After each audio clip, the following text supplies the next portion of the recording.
Dear elected representatives, dear friends, you can imagine how difficult it is to speak after the people we've just heard from Baignaki and Ashun. We heard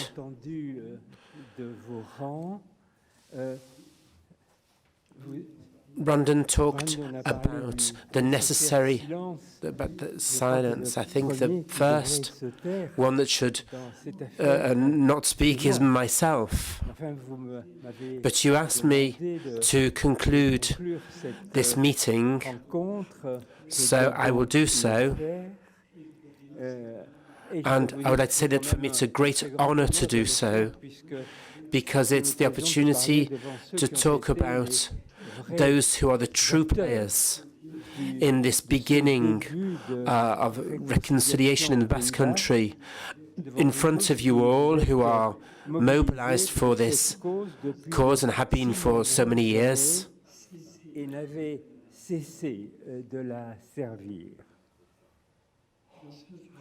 In this work, which we were able to, whose progress we were able to see in Arnaga, I must say that myself, I was only a last-minute worker, invited because my friend Kofi Annan didn't feel well, and he said, "You're from the region, so you need to finish it for me." He just said, all you have to do is sign a paper. And that was really all I did. So please don't think that I am a qualified person in this matter. However, Kofi Annan was one of the initiators of the Ayete process. He had discreetly followed, discreetly but very efficiently, the process from the laying down of arms by ETA. My only luck was to, during over 25 years, I was his collaborator, and I worked with him in the United Nations. And we shared another great friendship with somebody who I would like to honor and who I was lucky to work with, Nelson Mandela. And at the time of talking to you, I remember about the day when what he said when he became president, when he took up his function, took up office. He said, "Now, before anything else, my priority will be reconciliation." And since that moment, and I talked a great deal with him, everything went as though that was his only thought.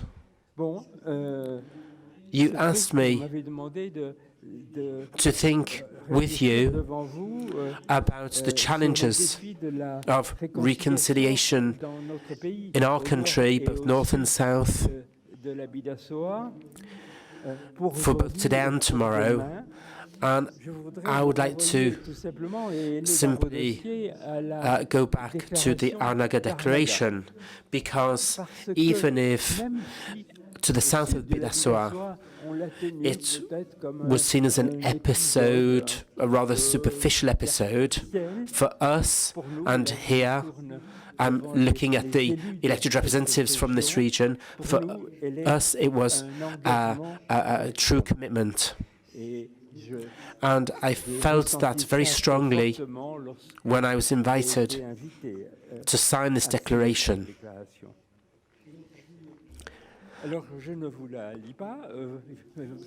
The time is getting by, but I remember this honor that we felt of celebrating the end of the last great conflict in Europe. And I remember also, and especially, the need for us to proclaim and to take seriously the pursuit of the reconciliation process. All those civic organizations, institutions, churches, civil society, which had so courageously played a role to make peace move forward, did not simply rest on their laurels. For them, Our Naga was the beginning of a new stage in their work. Of course, there is still a lot to be done. Where are we today? I think the answer to that question is obvious. Although the ceasefire seems more or less acquired, in our districts, in our towns, in our villages, we are still experiencing a rather precarious situation, coexistence without violence. We can still hear certain voices admit with difficulty, who find it very difficult to admit the idea of bringing prisoners closer to home, and even the refusal of asking the victims for pardon. But in reality, behind the rhetoric, these voices want justice.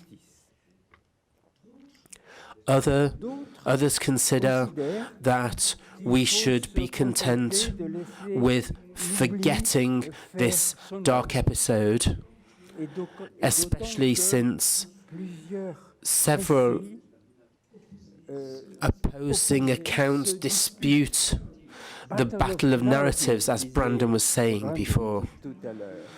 The battle of hit stories, the battle of accounts. And so we understand that many are trying to get rid of the individual memories or collective memories of others. They dream of turning the page. And how we understand them, of course. But the history of the world shows this. It is not by prematurely turning the page of history that a sustainable peace will be introduced. It rather requires this rather awkward path, full of enthusiasm, which brings together the silence of the arm of weapons with true reconciliation. And I very much liked the formula used before, when they talked about living together is the objective, but it is also the path to be taken to achieve reconciliation. We've had many things this afternoon, many relevant things, but I think that it's worth highlighting that the path to reconciliation requires, and this is essential, and here Iñaki was so clear about this, it requires truth. It requires truth and the admission of crimes committed, and perhaps this even, of course, justice for victims, for whatever side.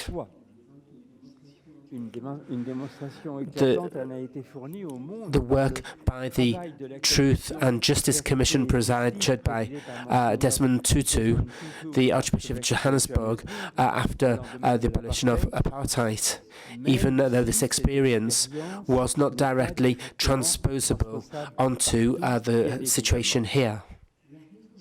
Reconciliation.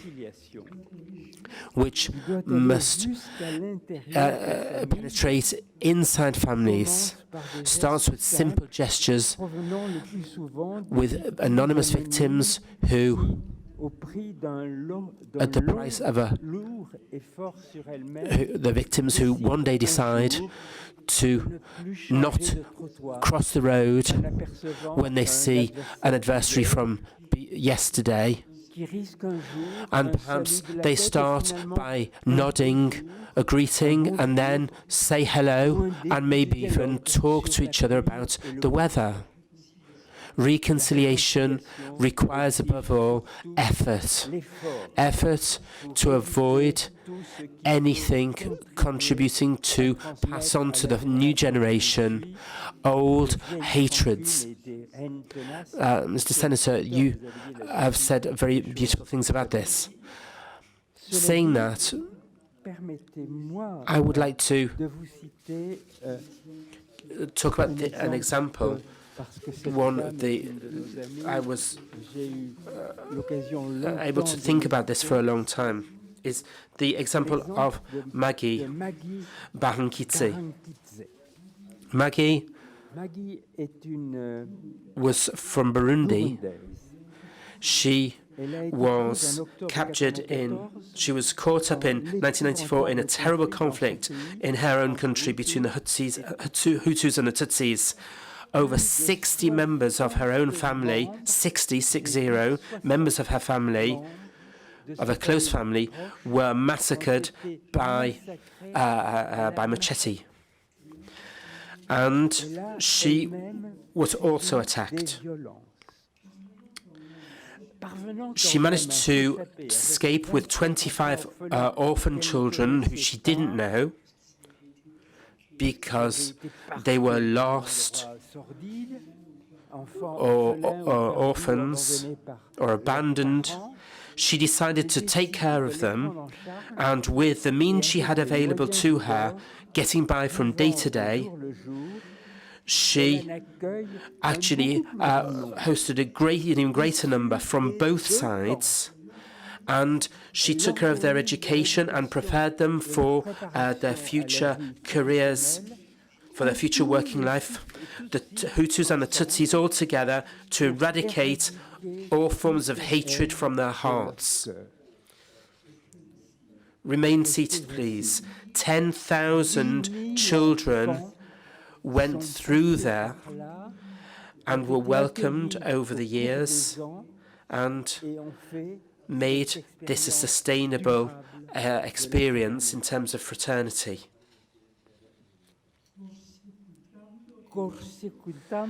Getting rid of hatred. She was a shining example of humanity, a formidable lesson in reconciliation. Above all, avoiding the intergenerational, avoiding passing on to the next generation the feeling of hatred from yesterday and suffering that still persists, without, however, hiding the truth from the children when they were old enough to hear the true story. Provided, of course, that story was available. Through a whole series of very simple gestures, reconciliation took place, requiring dialogue.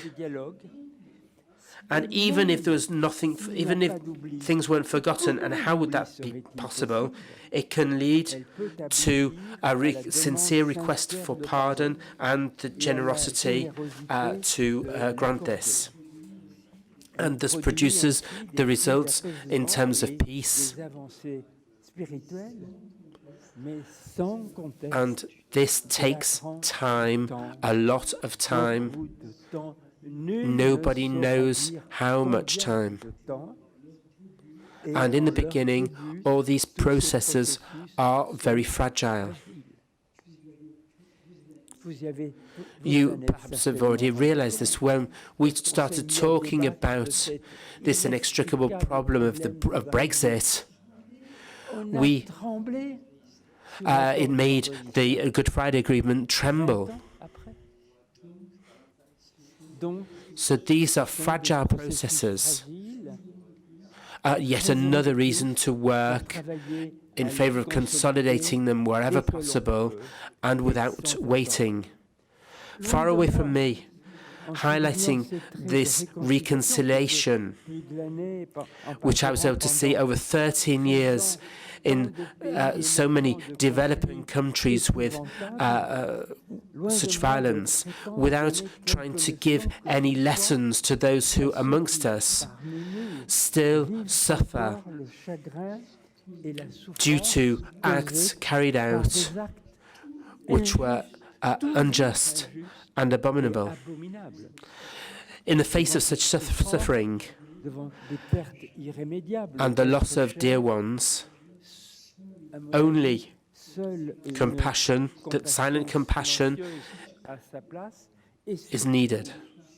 And we need to avoid instrumentalizing the suffering of others. If, however, the account or the experience can help to achieve peace for those who are suffering, then let's tell these stories. And that's why I gave you this fabulous example about Maggie.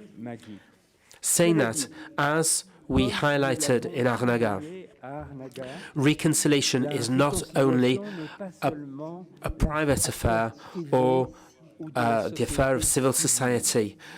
The public authorities must fully participate with discerning and humanity.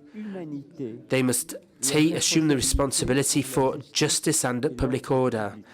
I was very happy to hear that the Spanish government had adopted measures to bring prisoners closer to home, which will certainly be a relief for their families. I was also happy to hear that the President of the Republic recently talked about the salutary example of the peace process in the Basque Country, adding that the duty of the state is to support this movement. You heard this yourselves. He said this again in private. He said this work must continue. And he talks about work to repair the memory. And we need to respect families in their suffering and pain and repair this. Beyond this, we need to continue to work in a peaceful manner at ease with the services at the Ministry of Justice, with a state of mind which helps the state accompany this pacification and reconciliation. I am sure that this will give its fruits in the near future. It's fundamentally the peace in the hearts of this country, where the country will be rebuilt and we will and it will rediscover its true identity with the contributions with its contributions to the history of the world. This seems even more important, and I'm happy to say that today in Biarritz, because it's these contributions of the Basque Country which justify the choice of Biarritz to host the G7 summit in August this year. This summit salutes this country, Basques, and I've already said this in Bilbao. Basques, whether from the north or the south, are universal where there are none.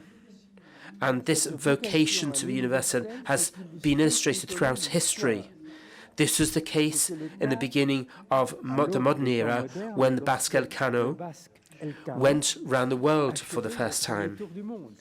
It was the case in the late 19th century when so many members of our families, including my own family, left the Basque Country to go to the Americas and played such a big role in its development. And it was also the case in the aftermath of the Second World War, where our Basque compatriot, the mayor of Bayonne, René Cassin, wrote for the United Nations this charter which brings us all together, the Universal Declaration of Human Rights.